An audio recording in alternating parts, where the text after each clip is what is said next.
শ্ৰী ৰঞ্জিত কুমাৰ দত্ত।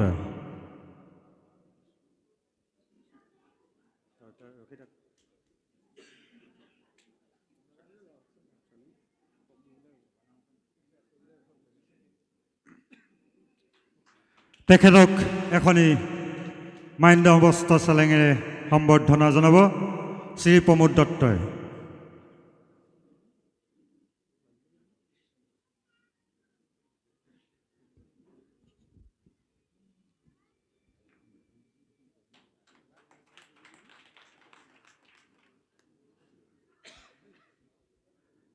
তেখেতক এখনি স্মাৰকৰে সম্বৰ্ধনা জনাব শ্ৰী অম্লানজ্যোতি দত্তই।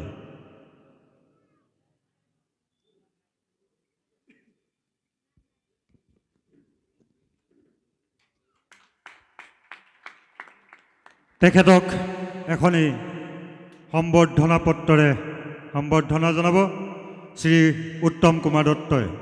তাৰ আগতেই মই সম্বৰ্ধনা পত্ৰভাগি পাঠ কৰিব বিচাৰিছোঁ। আমাৰ মাজত সময়ো যথেষ্ট কম, সেইবাবে মই ভাবোঁ এই ভাগি পাঠে আমাৰ যথেষ্ট সময়।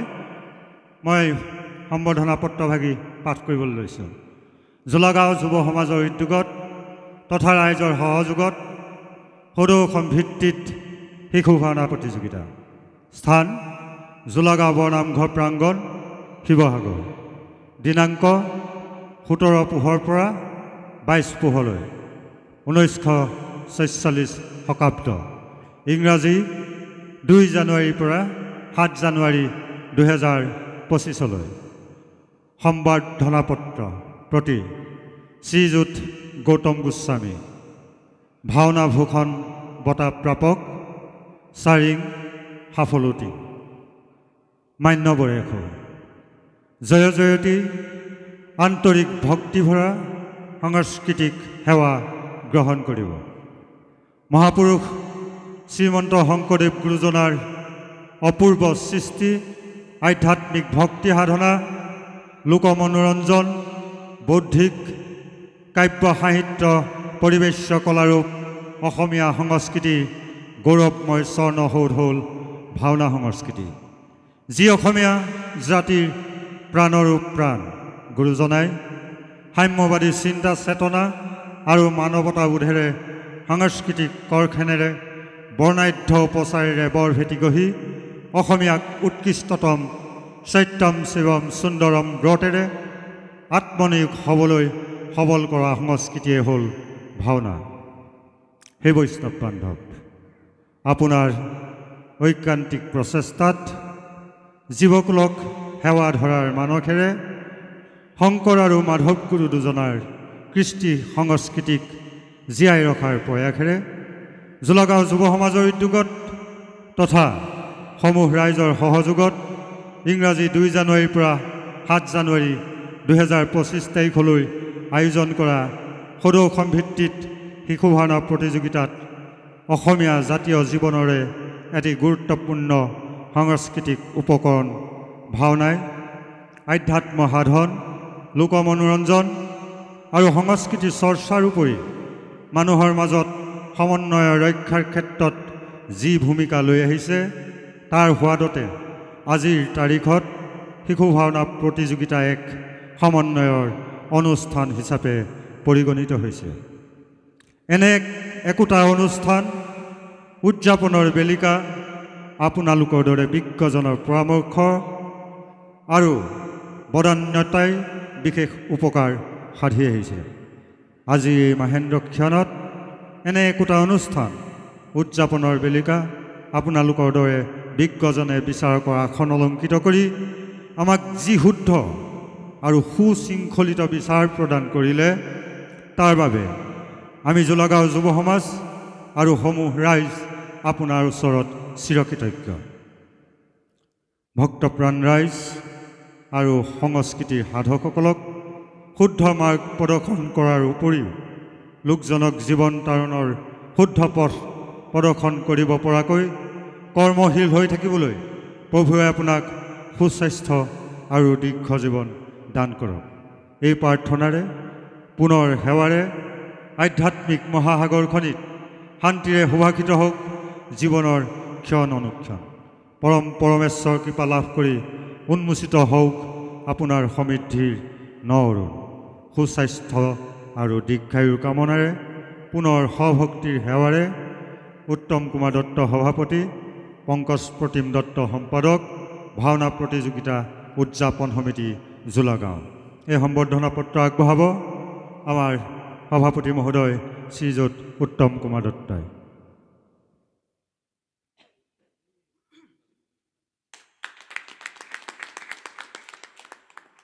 আমাৰ মাননীয় বিচাৰক শ্ৰীযুত প্ৰজ্ঞান প্ৰতিম বৰুৱাদেৱক এখনি মান্যবস্ত্ৰ গামোচাৰে সম্বৰ্ধনা জনাব শ্ৰী সুমিত শইকীয়াই।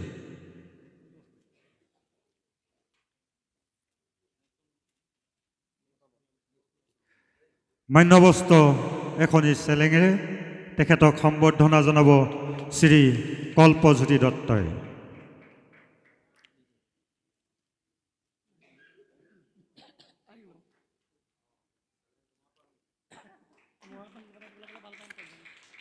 এখন স্মাৰকেৰে তেখেতক সম্বৰ্ধনা জনাব শ্ৰী গীতাৰ্থ দত্ত পিলোৱে।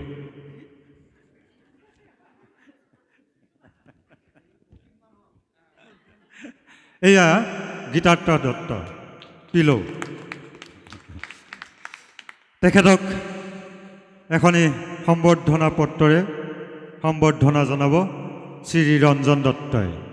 আমাৰ হাতত সময় কম, সেইবাবে আমি তেখেতসকলৰ অনুমতি সাপেক্ষে আমি সম্বৰ্ধনা পত্ৰ পাঠ কৰাৰ পৰা বিৰত আছোঁ।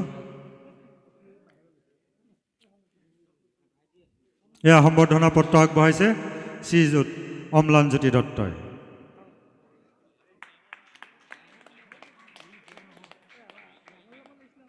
শ্ৰীযুত বিতুপন কাকতি দেৱক এখনি মান্যবস্ত্ৰ গামোচাৰে সম্বৰ্ধনা জনাব শ্ৰী সঞ্জীৱ কুমাৰ দত্তই।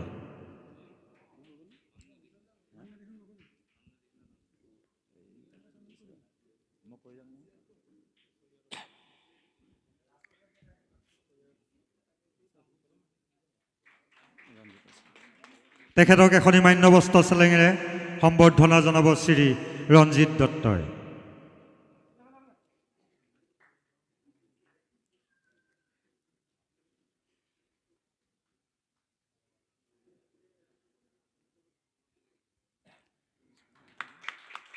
এখনি স্মাৰকেৰে তেখেতক সম্বৰ্ধনা জনাব শ্ৰী প্ৰমোদ দত্তই।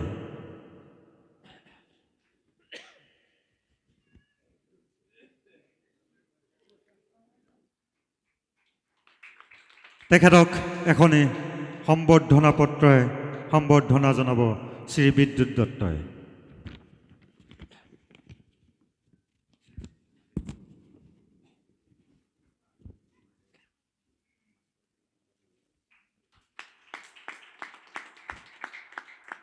আমাৰ মাজত উপস্থিত থকা মাননীয় বিচাৰক শ্ৰীযুত উজ্জ্বল খনিকৰদেৱক এখনি গামোচাৰে সম্বৰ্ধনা জনাব শ্ৰী দেৱাশীষ দত্তই।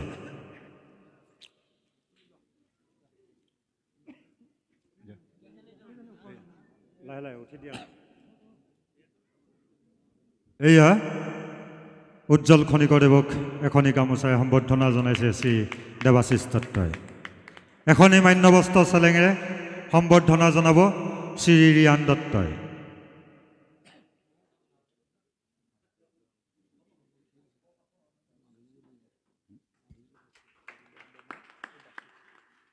এখনি স্মাৰকেৰে তেখেতক সম্বৰ্ধনা জনাব শ্ৰী মাধুৰ্য দত্তই।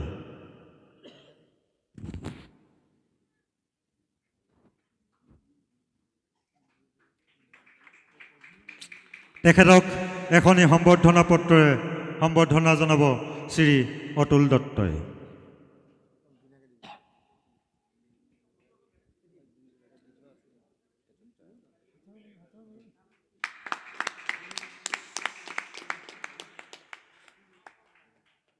আমাৰ মাজত উপস্থিত আছে আন এজন মাননীয় বিচাৰক শ্ৰীযুত হৰিপ্ৰসাদ হাজৰিকা হৰি হাজৰিকাদেৱ তেখেতক এখনি মান্যবস্ত্ৰ গামোচাৰে সম্বৰ্ধনা জনাব শ্ৰী মানসজ্যোতি দত্তই।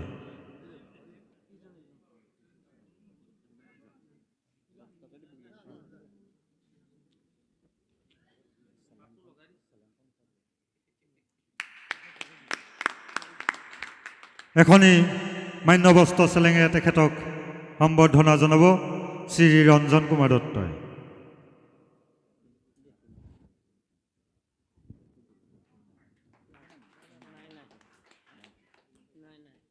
এখনি স্মাৰকেৰে তেখেতক সম্বৰ্ধনা জনাব শ্ৰী প্ৰমোদ দত্তই।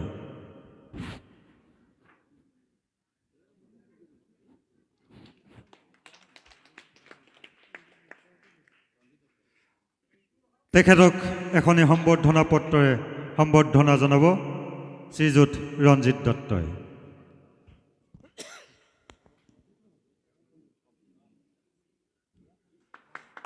আমাৰ সম্বৰ্ধনা অনুষ্ঠান ইতিপূৰ্বে সমাপ্ত হৈছে।